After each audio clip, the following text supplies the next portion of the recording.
I'm a very sensitive person, and I cover it so well. Not many people know that side of me. So on the outside, I pretend as if I've got this hard shell. You know, like the Ninja Turtles. Sure.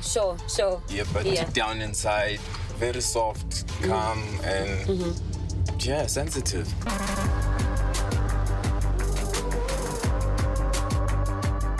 I think it's part of the tools that come with this industry, and you need to learn it from a tender age. I got the equipment from my family, from my dad, because he used to be in the industry. And I mean, from the stories he's told us, and from I think past experience as well. And it's key because it doesn't make you transparent. Yes. It keeps a lot within you, and it also closes up and covers up a lot of debt that you don't want the entire country to see. Yes. And I mean, you know, within this industry, there's quite a lot of dug up information by the media, by anyone, by the fans, and they always want the juiciness or the juicy part of That's why I'm here. Who we are. That's why I'm here. So the first trick you gotta learn to apply is to obviously cover everything up. Kwela Tebza definitely comes from our family. It's a family legacy, to be honest with you, because of the genre of the music, because of the instrument, and because of the representation of South African music history and heritage. So we picked up the entire music form from my dad and my uncle, but we were taught how to play the instrument by my father. But I strongly feel that the pioneer behind Kwela Tebza is Mom. Because she's the creator of who we are. Because at first, it started as me learning how to play the instrument. You sure? And I mean, growing up from Deep Kloof, from Soweto, what was big then was there was a lot of rioting. There was a lot of unstableness, and you'll always find social ills within every community. Especially during that time. Exactly. But there was also an element of the arts, and Mom actually pushed us towards the arts. And I don't know if you recall back then, there was this whole thing of mimicking international bands. Yes. Boys to Men, Shy. So we were the Shy band. Sure. And then we also had a second grouping that we called CMB. We were called Cash Money Brothers. Cash Man! You know it. Okay. So we always sort of, you know when you don't really have something that you can claim, but we played into two different worlds. CMB was a group of dancers. Shy was a group of handsome young guys with escal and cards and silky shirts and all of that. So you'd find yourself on a stage performing, mesmerizing ladies, and the next thing you're sweating and dancing your butt off. So that's where it started. And but to cut a long story short, we went to the Shell Road to Fame as a dancing group, but my sis and Mom actually entered me into the Shell Road to Fame competition, which was the biggest dance. It's like Idols today. Sure. Yeah. And that's where it started off. I went on to the finals. I happened to be the most favorite young kid. I was 15 at the time. And unfortunately, I didn't win the first prize. But Lindelani Mkhize came from nowhere. And Icon. The first recording deal of the night was given to me. By him? Yeah.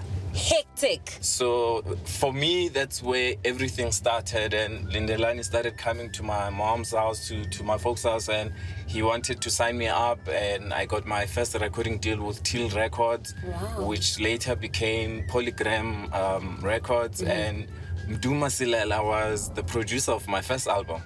So I released I swear, I released my first album with them, and fortunately we got our first trip to Sweden. I was 16 by then, if I'm not, no, I was still 15. We got our first trip to go and perform and represent South Africa, and we were put together with a group of students from all over the world, and we won a horn for that year, which was the biggest prize of the entire faculty or program that was running. Yeah. And we were requested, and we were given letters by so many young people from all over the world, and they asked that we pass on the horn to the late Dr. Nelson Mandela with their messages, and they were just unhappy with obviously what the country had just gone through with apartheid and all of that. Yeah.